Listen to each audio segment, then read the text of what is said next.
Hi class, today we're talking about Chapter 9, which covers the 1920s, the Depression of the 1930s, and World War II in the 1940s. Now I would like to emphasize a couple of major themes in this chapter. In these eras, which all have very distinct themes and distinct sets of things that are going on, women challenge gender norms, especially in the areas of sex and work. But they also conform to gender norms in the areas of the club movements and politics. In club movements, over the course of this era, of these 2.5 decades, these club movements, the clubs are still around. The things that we were talking about in previous chapters, temperance and better sanitation for towns, those things are still around and they're still very important. In the 1930s, women's clubs provide things like food pantries, soup kitchens to alleviate the burdens of the widespread unemployment and poverty. And in the 40s, women's clubs help support the war effort. They do things like knitting socks for soldiers or knitting blankets for soldiers. They collect things like tin foil and aluminum to be recycled for the troops. And they're active in a number of ways that contribute to the war effort. As for politics, the giving women the vote in 1920 doesn't vastly change the political spectrum, especially not all at once. Very few women are elected to high office or nominated to high offices, although some women do earn these jobs. And women as voters tend to vote the way that their husbands do. So there isn't a great shift in the political parties by enfranchising women. Those two things are areas where people expected some sort of change, but that change really didn't materialize. Now, women in these eras also challenge gender norms and challenge stereotypes in a number of ways. And so these ideas evolve over the course of these 2.5, 3 decades. And one of those areas is in the area of sex. In the 1920s, many more women work. And that gives them more money. It also gives them more independence. And so they start dating. Dating before this was not something that a lot of people did. Their interactions with the opposite sex were controlled very strictly by parents and had the ultimate goal of marriage in mind. Dating also has the goal of marriage in mind, but it's a little bit more about enjoying the journey. Women are able to make more independent decisions about who they will see, how much time they will spend with those men, and what they will do after the date is over. And this kind of independence scares a lot of observers at the time, but is also something that is vital to the way that our ideas about women's sexuality will change over the course of this century. In the 1930s, women delay marriage, and this is also something that observers find very alarming. Both men and women are far less likely to marry during the Great Depression because they don't want to enter into a marriage that they don't think will actually benefit them.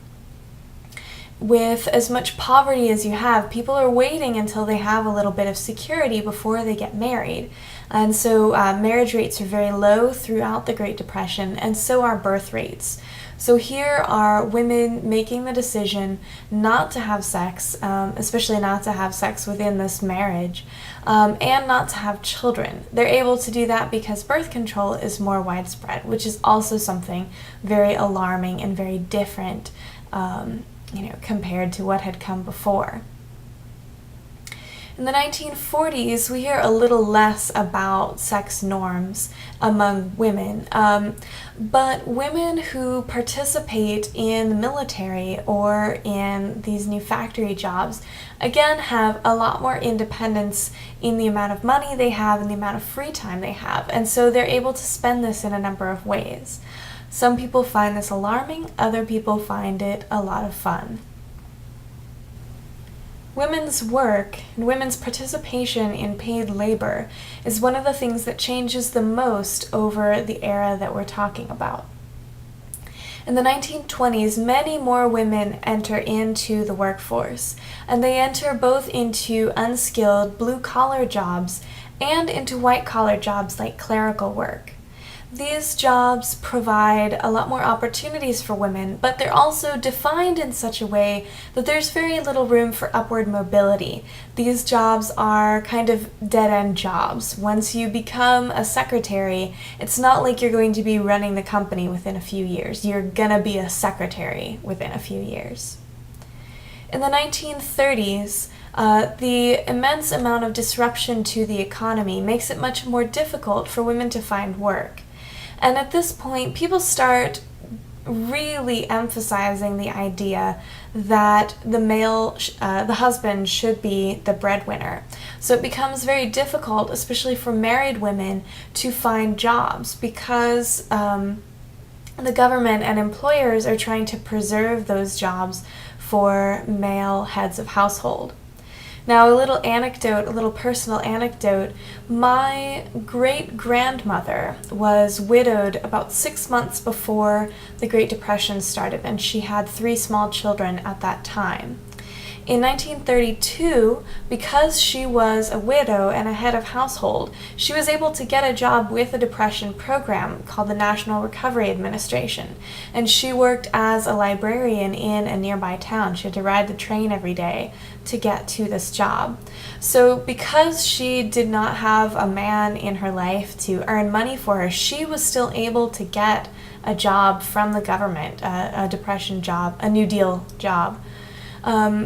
But a lot of women with husbands were not so lucky. If your husband doesn't have a job, but people won't give you a job because they think your husband should have one, that makes your home life very difficult, and that is something that a lot of women struggled with, a lot of families struggled with over the course of the Depression.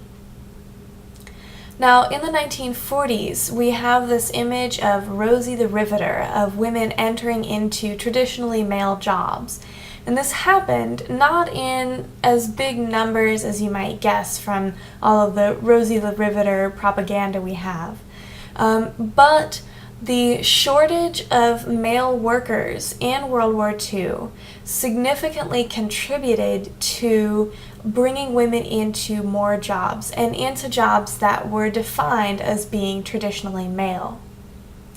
The military also offered positions to a large number of women. The Women's Army Corps, the Waves in the Navy, these allowed women to come in, sometimes doing clerical work, sometimes nursing, so still very female-defined professions. But these are within the context of the military, and this opens up another set of avenues for women.